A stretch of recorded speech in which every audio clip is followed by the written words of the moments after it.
Isso orientou a vida toda dele. Há uma coerência muito grande na biografia dele. Do começo ao fim, existe um compromisso, uma ética, uma utopia, um sonho por um outro mundo possível.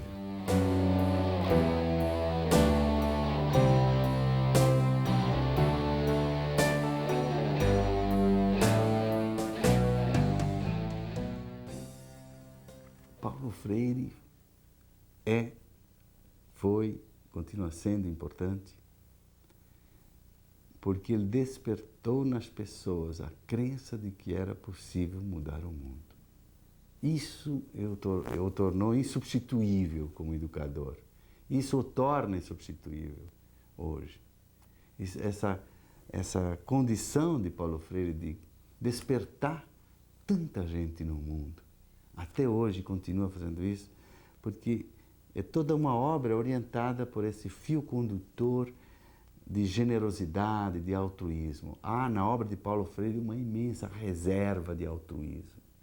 Portanto, de generosidade, de bondade, que são as características da humanidade.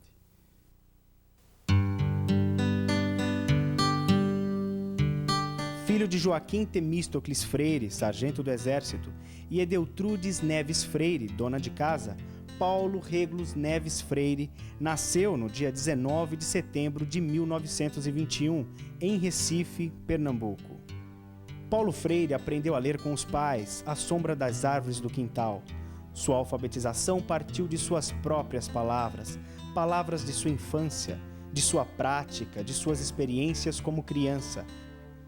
Cedo, Paulo Freire sentiria um mal que assolava milhões de brasileiros: a fome. A crise de 1929 obrigaria a família Freire a mudar-se para Jaboatão, a 18 quilômetros de Recife. Aos 13 anos, Paulo perde o pai. Com isso, seus estudos secundários foram adiados. Só voltaria para o então ginásio com 16 anos, quando seus colegas tinham 11 ou 12. Mas, vivendo em Jaboatão, correndo pelos campos, jogando futebol, Paulo se encontrava com filhos de camponeses e operários que moravam em morros e córregos. Essas experiências foram moldando em Paulo Freire uma forma diferente de pensar e se expressar, que era a sintaxe popular, a linguagem popular. Paulo Freire queria muito estudar, mas as condições econômicas não o permitiam. Paulo tentava ler ou prestar atenção, mas a fome dificultava. Mais uma vez, a experiência lhe ensinava a relação entre classe social e conhecimento.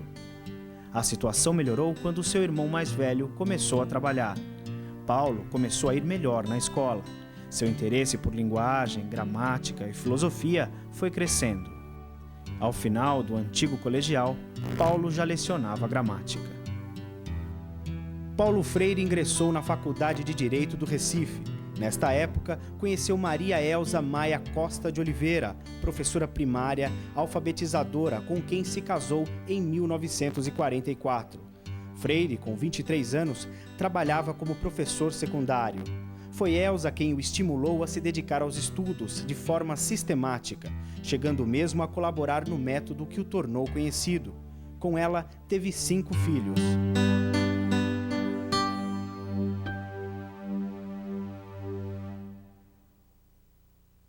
Nesse período ele começou a trabalhar no SESI. Foi onde ele teve um contato muito próximo com os trabalhadores. Mesmo estando no curso de Direito, ele foi formado em Direito, ele sempre teve esse contato com os trabalhadores, através da direção dos cursos de extensão da Universidade do Recife, mais tarde e antes no SESI.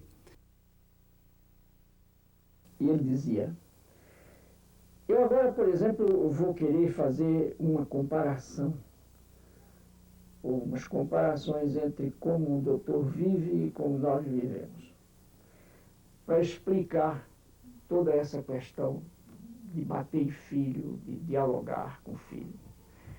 Diz, por exemplo, eu não conheço a casa do doutor, onde o doutor mora. mas eu não tenho dúvida nenhuma de que ele mora numa casa solta dos dois lados. Essa é uma expressão muito nordestina, quer dizer, uma casa de oitões livres. Como é essa casa aqui? É livre desse lado, livre do lado de lá, solta no terreno. Então ele deve morar numa casa solta dos dois lados. Deve ter um jardinzinho na frente, com uma graminha inglesa. Aí diz, quantos filhos o senhor tem? Eu disse, eu tenho 5. 3. Nessa altura eu já estava começando a ficar assim. Eu tenho 3 meninas e 2 meninos. Ele disse, muito bem. Então o senhor tem, a sua casa deve ter um quarto muito bom para o senhor e sua mulher. Depois deve ter 2 quartos grandes, onde deve dormir as 3 meninas. Quer dizer, uma pode dormir, a mais velha, num quarto só, a outra dorme dos 2, e um terceiro quarto dorme 2 meninos. Então o senhor deve ter um quarto para seus livros. O senhor é doutor, tem que ter livro. Tem os seus livros aí. Agora, tem uma boa cozinha com toda a linha Arno. Isso era uma coisa que nos anos 50 se falava muito, a linha Arno. Eu até nem devia fazer propaganda da Arno. Então tinha batedor, tinha isso, toda uma série desses instrumentos primeiros, técnicos de cozinha. O senhor deve ter um chuveirinho elétrico, toma seu banho morno. Tem uma sala boa para comer. Os meninos têm comida, têm leite, têm roupa, têm médico. Basta dar um espirro, sua mulher chama o doutor vai lá, o tal do pediatra, examina os meninos e dá o remédio. Quando o senhor chega de noitinha em casa, eles estão já de banho, o último banho já foi tomado. Eles tomam a sopinha deles e tomam a benção, pai, e vai tudo dormir direitinho, depois que brinca. E o senhor fica sozinho com sua mulher, vê um cineminha se quiser, vai ao cinema, visita um amigo, volta para casa mais tarde. O senhor dorme bem, deve ter ventilador no mínimo. Agora, se o senhor não tiver diálogo com seus meninos, o senhor é que não merece respeito nenhum. Agora, como é que nós moramos? Numa casa que tem um quarto só, que é tudo. É banheiro, é sala, é quarto de dormir, é tudo, com os cachorros misturados. Quando nós chegamos em casa às 8 horas da noite, 7 horas da noite, os meninos estão endiabrados porque não comeram bem, estão sujos, não tem água para tomar banho, porque a gente não tem banho, não tem chuveiro elétrico, a gente não tem água assim solta em casa. Os meninos estão com fome, chateados, cansados, aborrecidos e impertinentes, e nós não podemos deixar de dormir, porque no dia seguinte, às 4 horas da manhã, a fábrica apita para acordar o bairro inteiro. E é isso mesmo. As fábricas despertam a cidade, não é apenas o seu operariado. E aí dizia ele, agora como é que o senhor vai querer que com uma situação como essa a gente tenha o diálogo que o senhor quer? E eu morto, quer dizer, o homem fez naquela noite uma análise de classe que eu não tinha sido capaz de fazer. Em Angicos, uma pequena cidade no sertão do Rio Grande do Norte, à beira da antiga estrada de ferro, começaram uma revolução. É uma revolução de verdade, séria, bem organizada. Sua primeira fase durou apenas 40 horas. É uma pequena revolução cristã, o alvorecer de autêntica reforma de base que está repercutindo em todo o Brasil e que possivelmente logo envolverá o país inteiro. 15 universitários chegam a Angicos para tirar do escuro aquela gente. Voluntários sacrificaram as férias e o conforto de Natal para começar o processo revolucionário da educação. Vieram ao sertão para ajudar a salvar o Brasil com honestidade.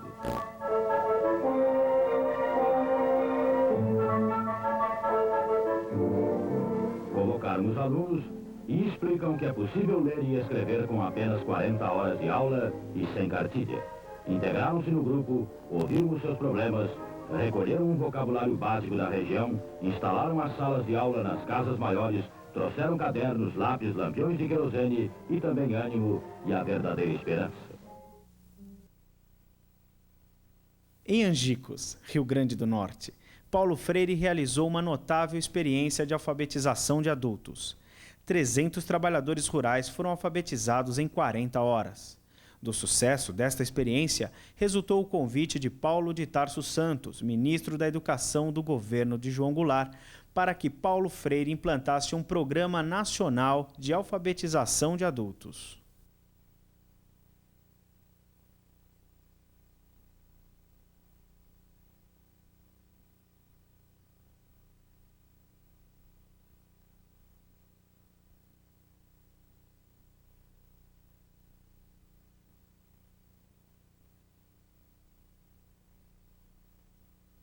Essa trajetória de Paulo Freire começa, sobretudo na década, final de 50, dos anos 50. Em 58, ele aparece como um defensor da educação de adultos, propondo um plano nacional de alfabetização de adultos, que acaba depois sendo implantado no governo de João Goulart. Ele foi chamado para implantar um plano nacional de alfabetização de adultos. Isso foi já em 63 e, é claro, com o advento da ditadura, com o golpe militar de 64, ele foi exilado, justamente por temer que o método Paulo Freire, que as suas ideias despertassem desejos revolucionários, etc. E o governo discricionário, o governo autoritário, não estava nada interessado em Paulo Freire, muito pelo contrário. No Chile, eu recém-chegado, um dia saio com um companheiro chileno e põe a mão no ombro dele, bem a meu jeito. E ele se sente mal e faz assim, dá um trejeito no corpo e olha para mim e me diz: Paulo, no Chile, um homem não põe a mão no ombro do outro homem. Eu disse: olha, muito obrigado. E eu não sabia tudo, mas eu te agradeço. E quando foi mais tarde que tomei meu ônibus para ir para casa, eu fui pensando no ocorrido e dizia a mim mesmo: puxa, falta alguma coisa a uma cultura que rejeita um gesto afetivo. E anos depois eu vou à África pela primeira vez e vou dar um curso na Universidade de Dar es Salaam, na Tanzânia.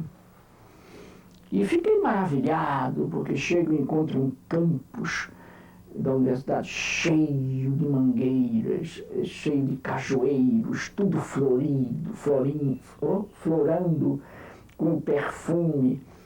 E no intervalo da primeira aula, eu saio passeando no campus com um professor tanzaniano que estava no curso.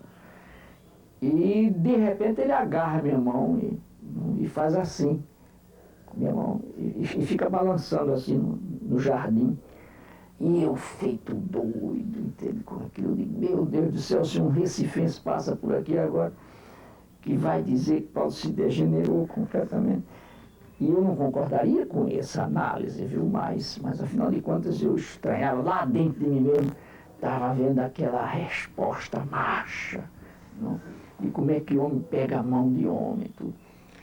E mais adiante ele tem a impressão que ele quis tirar o cigarro dele, soltou minha mão e eu meti as duas nos dois bolsos, uma cá, outra cá, para não dar mais chance a pegar na minha mão, entende? E quando fui para casa, eu disse: se realmente há alguma coisa errada na minha cultura que não permite um gesto afetivo. Quer dizer, a mesma coisa. Então, vocês não imaginam quanto eu aprendi no segundo momento dessa prática, dessa experiência do corpo, do toque do corpo. E aí eu me curei. Não? Me lembro que anos depois, 2 ou 3 anos depois, eu fui à Índia e passei mal, quase morro, com uma infecção provocada por um inseto, e tive 40 graus, 42. de febre, com assistência médica diária, com enfermeira dentro do meu quarto o dia inteiro, 24 horas, um negócio muito sério. E eu me lembro que o médico pegava minha mão, o médico indiano pegava minha mão, alisava minha mão, e dizia, Dr. Freire, não se preocupe, eu vou deixar você vivo de novo, boa, com a saúde. Alisando minha mão, e eu não sentia nada mais, estava completamente curado. No exílio, trabalhando na reforma agrária, ele começou a escrever as suas grandes obras, né? Em 67, publicou em português Educação com Prática da Liberdade, escreveu em 68 Pedagogia do Oprimido. Depois de Pedagogia do Oprimido, depois do Chile, ele foi por um curto período nos Estados Unidos, viveu 10 anos, a década de 70 inteira, em Genebra, mas ele não viveu em Genebra, ele estava na África, porque ele residia em Genebra, mas ia constantemente, passava meses na África, nas colônias que estavam se libertando e se libertaram. Esse foi um período muito rico, porque Paulo Freire teve uma experiência brasileira, uma experiência latino-americana, uma experiência norte-americana, uma experiência europeia, uma experiência africana. Paulo Freire se tornou cidadão do mundo. A África o tornou cidadão do mundo. Foi a grande experiência dele. E dizem até que o livro Cartas à Guiné-Bissau é mais importante do que Pedagogia do Oprimido. Alguns defendem isso, porque é o momento em que Paulo Freire aproveita essa imensa experiência de mundo e trabalha como reerguer a educação e o sistema de educação, trabalha as ideias dele na prática. Claro que sempre trabalhou na prática, Paulo refletia a prática o tempo todo, mas é um momento de maturidade de Paulo Freire. Ele reescreve a Pedagogia do Oprimido, a Pedagogia da Esperança, que é uma releitura da Pedagogia do Oprimido, Cartas a Cristina, e aí ele começa a escrever livros na década de 80, dialogados. Ele não queria escrever só ele queria aí escrever com os outros. O que eu buscava já naquela época, nos anos 50, era uma crítica à educação brasileira e até não só brasileira. E aí é obviamente que eu incluía nessa crítica a crítica ao formalismo mecanicista das práticas da alfabetização de adultos. O Paulo Freire disse que não era um inventor de um método. De fato, é preciso entender isso, porque quando se fala em método, Paulo Freire não se fala em uma técnica, uma mera técnica, né? Se fala numa teoria do conhecimento. E é uma teoria do conhecimento embasada numa antropologia, isto é, o método, a originalidade do método decorre exatamente de que esse método foi inventado, foi construído por Paulo Freire a partir de uma visão de mundo, a partir de uma visão de ser humano. Como é que o ser humano aprende? Essa é a primeira pergunta que a gente faz. Por que aprende? O ser humano aprende por sucessivas aproximações a um objeto. E ele fica sempre como ser aprendente porque o objeto sempre revela as coisas novas. Tem sempre dimensões que escapam à primeira vista. Então o método é um método que revela esse processo. E como é que Paulo trabalhou as categorias desse método? Então, é preciso ter claro que são 3 momentos do método, né? Eu vou explicar em duas fases esses 3 momentos. O primeiro momento é o da investigação temática. É assim que ele denominava o primeiro passo, Paulo Freire, que era descobrir na criança, no jovem, no adulto, o que ele já sabe, para partindo do que ele sabe, conhecer melhor o que sabe e conhecendo melhor o que sabe, poder conhecer mais do que já sabe. Esse é um processo natural. Para isso, Paulo Freire dizia, não tem outra coisa a não ser motivar, seduzir, porque existe já uma curiosidade no ser humano, jovem, criança, adulto, todos. Ele não se aplica só a adultos, não é um método de educação de adultos. Segundo momento é o momento da tematização. Isto é, nós vamos descobrir o significado dessas palavras e temas geradores que no primeiro passo nós descobrimos, conversando, dialogando com os educandos. Então, é uma tarefa interativa, educador-educando, porque quem constrói conhecimento é o educando, é um sujeito. Então, não é o educador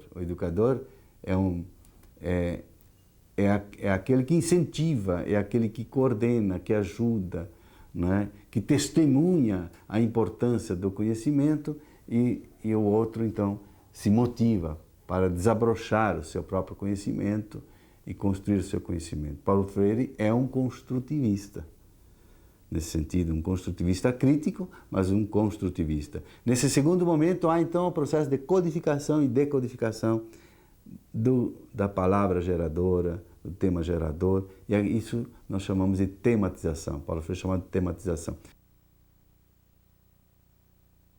O terceiro momento é o momento da problematização, isto é, descobrir o significado, o sentido daquele conhecimento para a minha vida, para a vida de todos.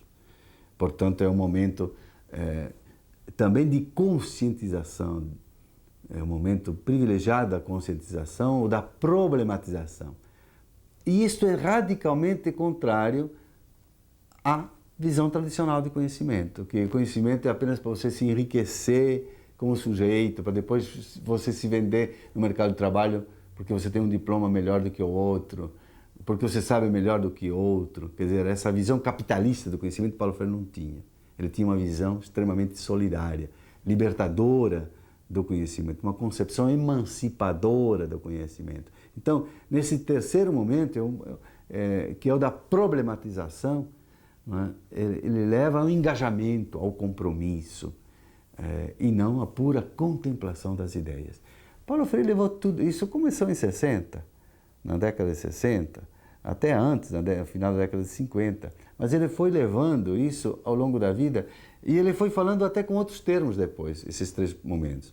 E nós poderíamos pensar o método em três momentos que resgatassem esses três momentos da primeira intuição de Paulo Freire, mas a leitura de tudo que Paulo Freire produziu depois. Então, eu fiz uma elaboração um pouco diferente, mas é o mesmo processo, é o mesmo método. O primeiro momento é o momento da leitura do mundo.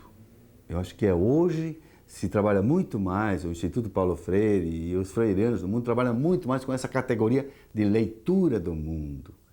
Quer dizer, e Paulo Freire até tem um livro, Leitura do Mundo, Leitura da Palavra, né, que trabalha muito essa questão da leitura do mundo, que é a essência do método. E a leitura do mundo serve para quê? Ela serve para me aproximar do mundo e retirar desse mundo lido os elementos que servem para a minha vida e a vida dos outros. E para isso não precisa muito, precisa apenas de curiosidade epistemológica. É o que Paulo Freire dizia. Ele tinha lido Habermas, que não tinha lido na década de 50. No final da vida tinha lido Habermas, e Jürgen Habermas, falava na sua teoria de conhecimento de que o interesse precede o conhecimento. Quer dizer, antes de conhecer, eu me interesso por. E o Paulo Freire dizia, antes de conhecer, eu sou curioso, porque todo ser vivo é curioso. Ele dava até um exemplo de uma planta, que é um ser vivo, que se você coloca num lugar escuro, ela se torce até deforma para poder procurar a luz, que ela necessita de luz. E, portanto, ela é curiosa de luz como ser vivo, porque ela necessita. Isso é muito importante. Paulo Freire partia das necessidades populares. Quer dizer, a partir daí é que eu construo o conhecimento. A partir do projeto de vida das pessoas.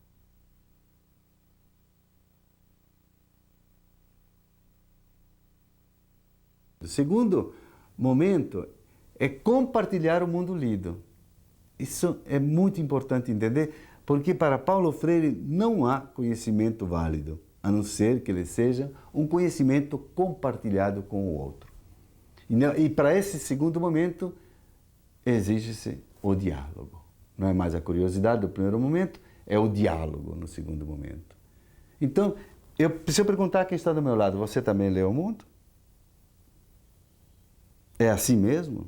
Nós coincidimos, estamos coincidindo, isso é amarelo, isso é verde, isso significa aquilo, aquilo outro. Então, há um diálogo, se estabelece uma troca, para ver se a minha leitura do mundo está correta.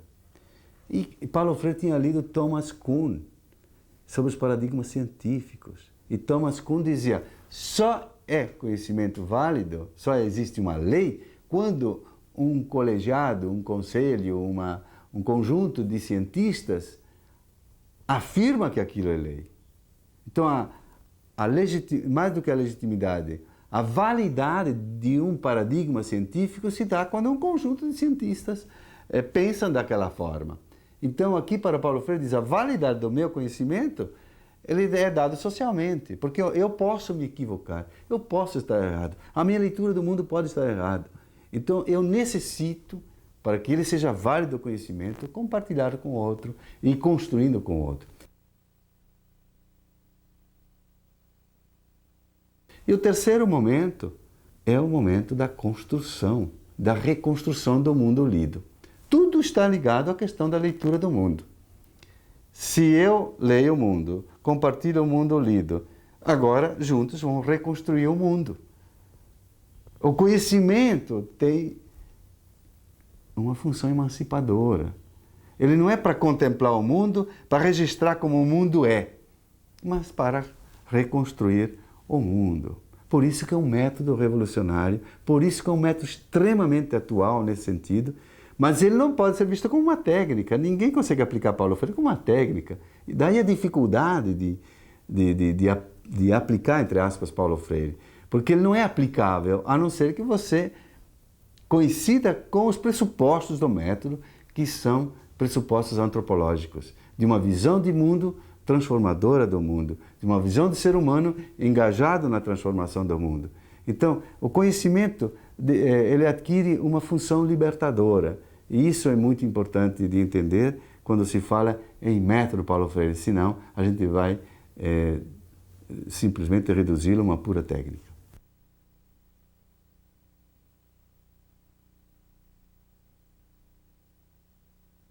Paulo Freire afirma que existir humanamente é pronunciar o mundo, é modificá-lo.